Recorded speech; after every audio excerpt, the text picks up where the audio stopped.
Students, hope you are doing well. In this video, we will start new chapter materials, metals and non-metals. We will learn physical and chemical properties of metals and non-metals with the help of 8 activities and 5 tables. So let us start from the first table, table 4.1. In this table, there are 3 columns. In first column, there are materials name. In second column, you have to write appearance of materials. In third column, you have to write hardness of materials. So first material is iron. Iron is shiny and very hard. Second is coal. Coal is dull and not very hard. Third is sulfur. Sulfur is dull and not very hard. Fourth is aluminium. Aluminium is shiny and very hard. And copper is shiny and very hard. इस table में हमने देखा कि पहले column में materials के नाम लिखे हुए हैं. सेकंड कॉलम में हमें मटेरियल्स का अपीयरेंस यानी कि वो दिखने में कैसा है, शाइनी है या डल है, वो लिखना है. एंड थर्ड कॉलम में हमें मटेरियल्स के हार्डनेस के बारे में लिखना है कि वो ज्यादा हार्ड है या कम हार्ड है. अब यहाँ जो आपको दो टर्म नजर आ रहा है, अपीयरेंस एंड हार्डनेस, ये फिजिकल प्रॉपर्टी होता है मटेरियल्स का.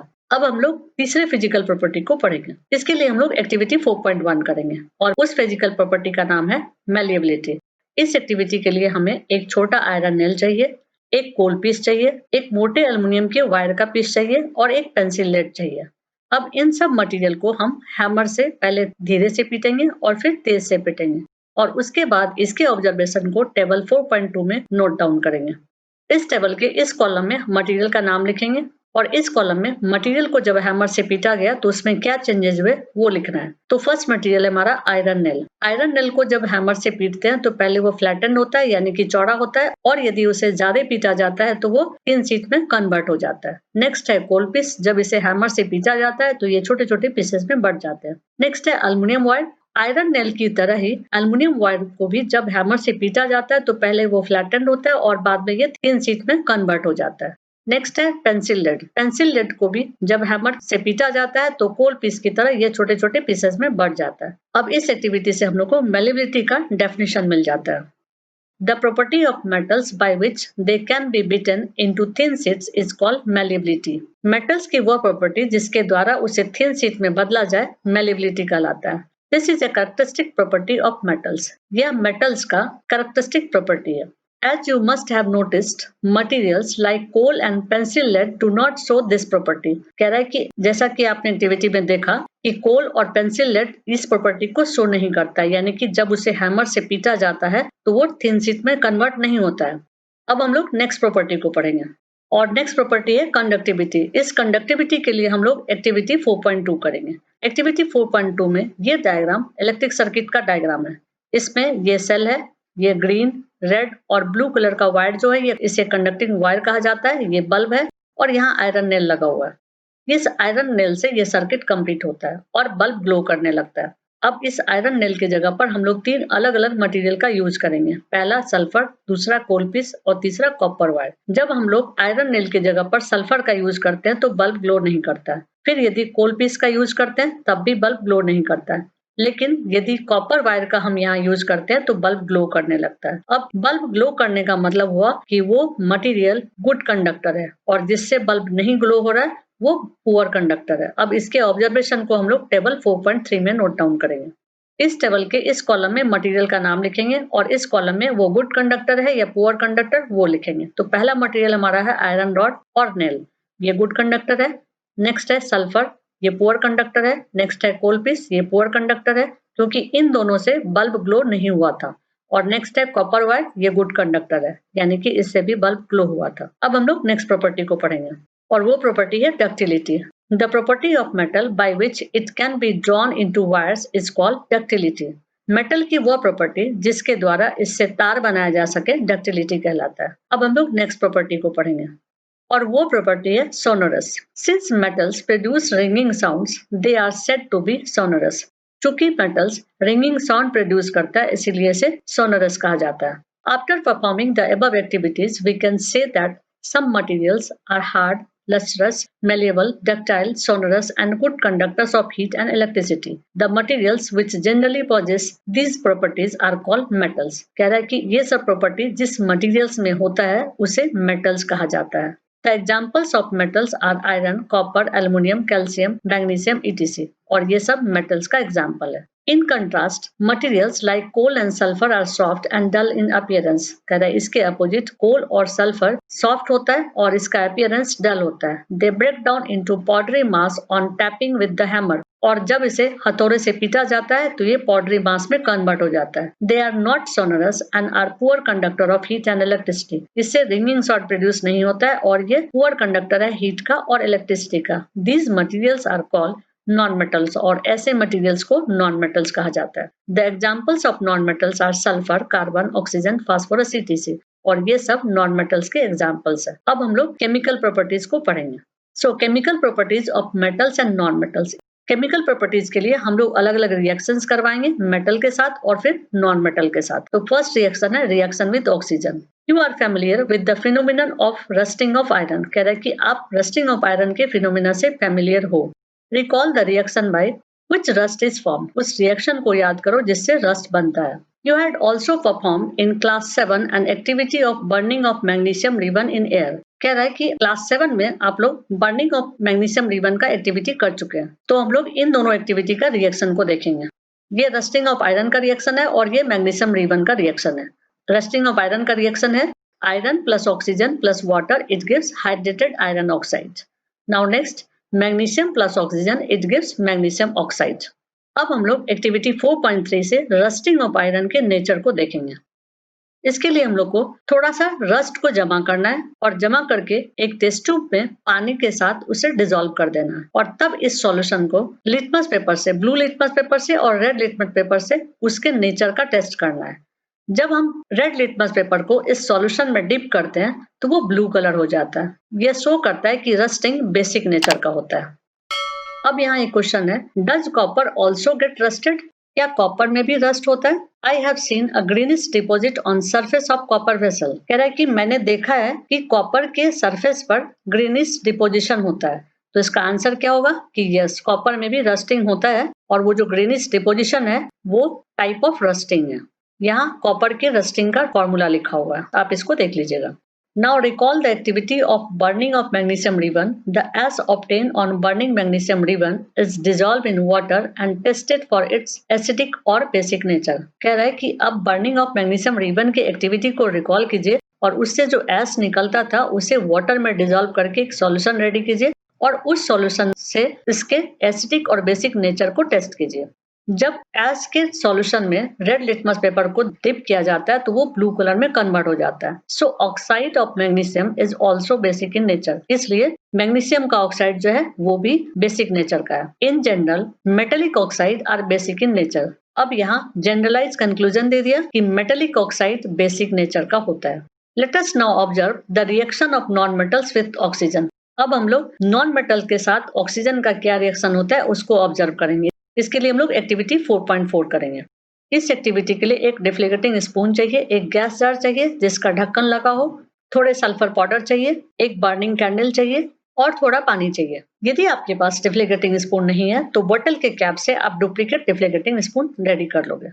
अब एक्टिविटी स्टार्ट करते हैं. सल्फर पाउडर को इस डिफ्लेगेटिंग स्पून में डाल करके इसे बर्न करना है. जब ये जलने लगे तो इसे तुरंत ही गैस जार के अंदर डाल करके ढक्कन को लगा देना है और एंश्योर कर लेना है कि इससे फ्यूम बाहर ना निकल रहा हो. फिर थोड़ी देर के बाद जब फ्यूम निकलना बंद हो जाए इस ढक्कन को हटा करके इसमें थोड़ा पानी डाल देंगे. पानी डालने के बाद गैस जार को सेक कर देंगे और जिससे कि एक सॉल्यूशन तैयार हो जाएगा. अब उस सॉल्यूशन को लिटमस पेपर के थ्रू टेस्ट करेंगे कि वो एसिडिक नेचर का है या बेसिक नेचर का है.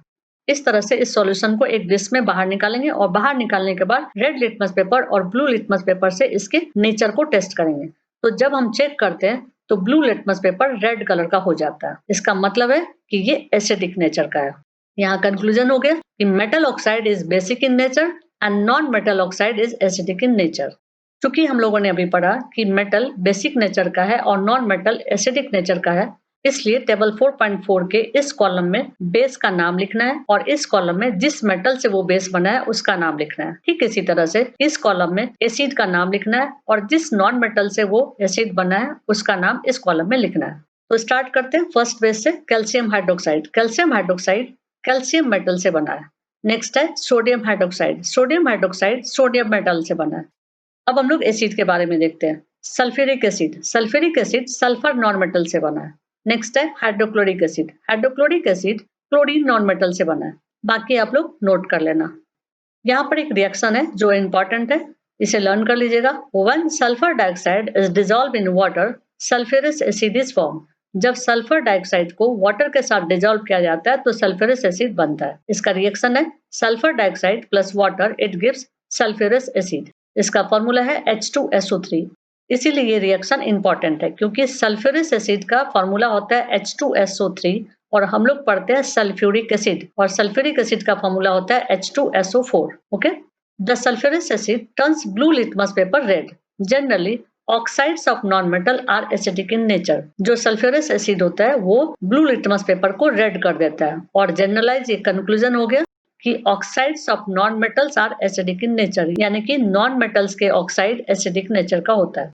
अब हम लोग नेक्स्ट रिएक्शन पढ़ेंगे, रिएक्शन विथ वाटर। वाटर का रिएक्शन पहले हम लोग मेटल के साथ करेंगे, फिर नॉन मेटल के साथ करेंगे। मेटल के साथ रिएक्शन के लिए हम लोग एक्टिविटी 4.5 पढ़ेंगे। इस एक्टिविटी के लिए एक 250 ml का बीकर या ग्लास टम्बलर चाहिए जिसमें आधा पानी भरा हो, और एक छोटा पीस सोडियम मेटल का चाहिए। क्योंकि सोडियम मेटल बहुत एक्टिव होता है इसलिए उसे केरोसिन ऑयल में रखा जाता है। तो जब हम केरोसिन ऑयल से सोडियम मेटल को बाहर निकालते हैं तो पहले उसके केरोसिन ऑयल को फिल्टर पेपर से सोक करके हटाया जाता है, और उसके बाद उस मेटल को कॉटन में रैप करके इस ग्लास टम्बलर में डाल देंगे। डालने के बाद दूर से इसको ऑब्जर्व करेंगे तो हम क्या देखेंगे कि सोडियम मेटल बहुत तेज आग के साथ जलना स्टार्ट हो गया। जब ये आग जलना बंद हो जाए तब इस ग्लास टम्बलर को टच करके फील करना है कि ये गर्म हुआ है या नहीं है। तो हम फील करेंगे कि ग्लास टम्बलर गर्म हो चुका है। अब इस बीकर में जो सॉल्यूशन बचा है उस सॉल्यूशन के नेचर का टेस्ट हम लोग रेड लिटमस पेपर और ब्लू लिटमस पेपर से करते हैं। तो हम देखते हैं कि blue litmus paper blue colour का ही रह जाता है, लेकिन red litmus paper blue colour में चेंज हो जाता है, जो ये शो करता है कि ये सॉल्यूशन बेसिक नेचर का है। You observed that sodium reacts vigorously with water. Some other metals do not do so. For example, iron reacts with water slowly. कह रहा है कि आपने ऑब्जर्व किया कि सोडियम वाटर के साथ बहुत तेजी से रिएक्ट किया। कुछ मेटल्स वाटर के साथ ऐसा रिएक्शन नहीं करता है। एग्जाम्पल के लिए आयरन वाटर के साथ बहुत स्लो रिएक्शन करता है। Now, generally non-metals do not react with water, though they may be very reactive in air. Such non-metals are stored in water. For example, phosphorus is very reactive non-metal. It catches fire if exposed to air. To prevent the contact of phosphorus with atmospheric oxygen, it is stored in water. कह रहा है कि generally non metals water के साथ reaction नहीं करता है, लेकिन यह एयर के साथ रिएक्ट करता है, और ऐसे नॉन मेटल्स जो एयर के साथ रिएक्ट करता है उसे वाटर में रखा जाता है। एग्जाम्पल के लिए फॉस्फोरस एयर के साथ बहुत ज्यादा रिएक्टिव है और उसमें तुरंत आग लग जाता है, इसलिए उसे बचाने के लिए वाटर में रखा जाता है। Now reaction with acids. अब हम लोग मेटल और नॉन मेटल का एसिड के साथ रिएक्शन करके देखेंगे कि क्या होता है। इसके लिए हम लोग एक्टिविटी 4.6 पढ़ेंगे। इस एक्टिविटी के लिए हम लोग को 6 सैंपल्स चाहिए मेटल्स एंड नॉन मेटल्स का। 6 टेस्ट ट्यूब चाहिए, डाइल्यूट हाइड्रोक्लोरिक एसिड चाहिए, डाइल्यूट सल्फ्यूरिक एसिड चाहिए और एक ड्रॉपर चाहिए। सबसे पहले हम लोग बीकर्स में नेमिंग कर देंगे ए से लेकर के एफ तक। फिर हर एक बीकर में हम लोग सैंपल्स को डाल देंगे। सैंपल्स को डालने के बाद ड्रॉपर के हेल्प से 5 ml डाइल्यूट हाइड्रोक्लोरिक एसिड हर एक टेस्ट ट्यूब में एक एक करके डालेंगे और उसे ऑब्जर्व करेंगे। यदि रिएक्शन नहीं हो रहा है तो उन सारे टेस्ट ट्यूब को हम गर्म करेंगे और फिर उसे ऑब्जर्व करेंगे। सेम एक्टिविटी हम लोग रिपीट करेंगे डाइल्यूट सल्फ्यूरिक एसिड के साथ, और ऑब्जर्वेशन को टेबल 4.5 में नोट डाउन करेंगे। इस टेबल में पहले कॉलम में टेस्ट ट्यूब का नेमिंग किया हुआ है, सेकंड कॉलम में सैंपल का नेमिंग किया हुआ है, and third and fourth column में सैंपल डाइल्यूट हाइड्रोक्लोरिक एसिड के साथ रूम टेम्परेचर पर रिएक्ट करके या उसे गर्म करने के बाद रिएक्ट करके क्या हुआ वो लिखा हुआ है। इसी तरह से फिफ्थ और सिक्स्थ कॉलम में सैंपल डाइल्यूट सल्फ्यूरिक एसिड के साथ रूम टेम्परेचर पर रिएक्ट करके या उसे गर्म करने के बाद क्या हुआ वो लिखा हुआ है। तो हम लोग स्टार्ट करते हैं टेस्ट ट्यूब ए से। टेस्ट ट्यूब ए में मैग्नीशियम सैंपल है। ये रूम टेम्परेचर पर डाइल्यूट हाइड्रोक्लोरिक एसिड के साथ रिएक्ट करके हाइड्रोजन गैस को प्रोड्यूस करता है, और जब इसे गर्म करते हैं तब ये हाइड्रोजन गैस को प्रोड्यूस करता है। इसी तरह से ये डाइल्यूट सल्फ्यूरिक एसिड के साथ रूम टेम्परेचर पर हाइड्रोजन गैस को प्रोड्यूस करता है और उसे गर्म करने पर भी हाइड्रोजन गैस को प्रोड्यूस करता है। टेस्ट ट्यूब बी और सी का सैंपल एल्युमिनियम एंड आयरन के साथ भी सेम रिएक्शन होता है, यानी कि वो डाइल्यूट हाइड्रोक्लोरिक एसिड के साथ रिएक्ट करके रूम टेम्परेचर पर हाइड्रोजन गैस को प्रोड्यूस करता है और उसे गर्म करने पर भी हाइड्रोजन गैस को प्रोड्यूस करता है। सिमिलरली डाइल्यूट सल्फ्यूरिक एसिड के साथ रूम टेम्परेचर पे हाइड्रोजन गैस को प्रोड्यूस करता है और उसे गर्म करने पर भी वो हाइड्रोजन गैस को प्रोड्यूस करता है। लेकिन सैंपल डी के केस में ऐसा नहीं होता है। Sample D dilute hydrochloric acid के साथ रिएक्शन नहीं करता है। इसका रीजन ये है कि एक्टिविटी सीरीज में कॉपर हाइड्रोजन के नीचे है और यदि हाइड्रोजन के नीचे कोई एलिमेंट या मटेरियल रहता है तो वो हाइड्रोजन गैस को प्रोड्यूस नहीं कर सकता है। अब डाइल्यूट सल्फ्यूरिक एसिड के केस को देखते हैं। तो डाइल्यूट सल्फ्यूरिक एसिड के साथ कॉपर रिएक्ट नहीं करता है, लेकिन कंसंट्रेटेड सल्फ्यूरिक एसिड के साथ वो रिएक्ट कर जाता है। अब हम लोग टेस्ट ट्यूब ई और एफ की बात करते हैं, जिसमें सैंपल चारकोल और सैंपल सल्फर है। ये दोनों ना ही डाइल्यूट हाइड्रोक्लोरिक एसिड के साथ रिएक्ट करता है, ना ही डाइल्यूट सल्फ्यूरिक एसिड के साथ रिएक्ट करता है। इसका मतलब ये है कि सैंपल चारकोल और सल्फर नॉन मेटल है, क्योंकि नॉन मेटल एसिड के साथ रिएक्ट नहीं करता है। Now reactions with bases. अब हम लोग बेस के साथ रिएक्शन पढ़ेंगे, मेटल के साथ और नॉन मेटल के साथ। इसके लिए हम लोग एक्टिविटी 4.7 करेंगे। इस एक्टिविटी के लिए हम लोग को फ्रेश सोडियम हाइड्रोक्साइड सॉल्यूशन चाहिए। इस फ्रेश सोडियम हाइड्रोक्साइड सॉल्यूशन को तैयार करने के लिए हम एक टेस्ट ट्यूब में 5 ml वाटर लेंगे और उसमें 3 से 4 टैबलेट सोडियम हाइड्रोक्साइड का डालेंगे, जिससे हमारा फ्रेश सोडियम हाइड्रोक्साइड सॉल्यूशन तैयार हो जाएगा। अब इस सॉल्यूशन में एल्युमिनियम फॉइल के छोटे पीस को डाल देंगे और इसके डालने के थोड़ी देर के बाद एक जलते हुए माचिस के तीली को टेस्ट ट्यूब के माउथ के पास लाएंगे। यदि इस टेस्ट ट्यूब के माउथ में आग लग जाता है और पॉप साउंड सुनाई देता है तो इसका मीनिंग ये हुआ कि मेटल बेस के साथ रिएक्ट करके हाइड्रोजन गैस को प्रोड्यूस करता है। So we can say metals reacts with sodium hydroxide to produce hydrogen gas. Reactions of non-metals with bases are complex. कह रहा है कि नॉन मेटल के साथ जो बेस का रिएक्शन होता है वो कॉम्प्लेक्स होता है और आप इसको हायर क्लास में पढ़ोगे। Now next topic is displacement reactions. इस रिएक्शन के लिए हम लोग एक्टिविटी 4.8 पढ़ेंगे। इस एक्टिविटी को करने के लिए हमें 5 बीकर्स चाहिए 100 ml का। उन सब बीकर में पहले हम लोग नेमिंग कर देंगे। नेमिंग करने के बाद 50 ml वाटर हर एक बीकर्स में डाल देंगे। इसके बाद बीकर ए में कॉपर सल्फेट और जिंक ग्रेन्यूल्स को डाल देंगे। बीकर बी में कॉपर सल्फेट और आयरन नेल को डाल देंगे। बीकर सी में जिंक सल्फेट एंड कॉपर ट्यूनिंग्स को डाल देंगे। बीकर डी में आयरन सल्फेट एंड कॉपर ट्यूनिंग्स को डाल देंगे। बीकर ई में zinc sulphate and iron nail को डाल देंगे और कुछ देर हम लोग इसे ऑब्जर्व करेंगे। ऑब्जर्व करने पर हमें ये पता चलता है कि बीकर ए और बीकर बी के सॉल्यूशन का कलर चेंज हो गया है, लेकिन बीकर सी, डी और ई के सॉल्यूशन का कलर चेंज नहीं हुआ है। बीकर ए का कलर चेंज हो रहा है। इसका रीजन ये है कि जिंक कॉपर सल्फेट से कॉपर को डिस्प्लेस कर रहा है, क्योंकि एक्टिविटी सीरीज में जिंक हाइड्रोजन के ऊपर है और कॉपर हाइड्रोजन के नीचे। बीकर बी में कलर चेंज हो रहा है। इसका रीजन ये है कि आयरन कॉपर सल्फेट को कॉपर से डिस्प्लेस कर रहा है, क्योंकि एक्टिविटी सीरीज में आयरन हाइड्रोजन के ऊपर है और कॉपर हाइड्रोजन के नीचे।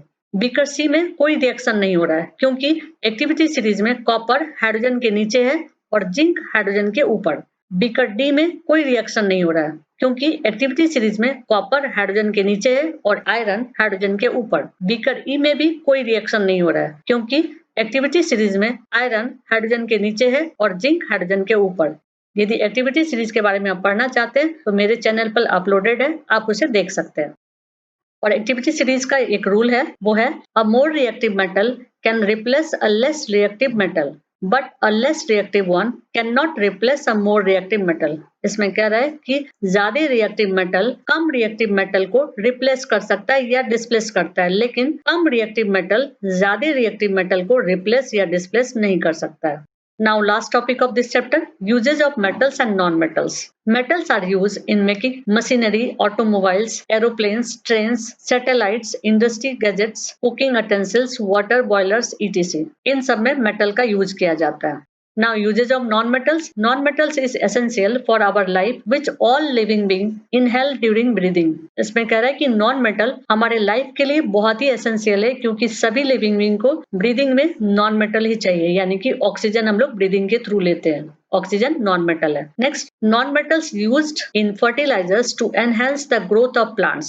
नॉन मेटल्स का यूज प्लांट्स के ग्रोथ के लिए भी किया जाता है as a fertiliser. Next, non metals used in water purification process. Non metal का वाटर प्यूरिफिकेशन में भी यूज किया जाता है। Next, non metal used in purple coloured solution which is applied on wounds as N antiseptic. कह रहा है non metal का यूज एज ए एंटीसेप्टिक भी करते हैं घाव के ऊपर लगाने में।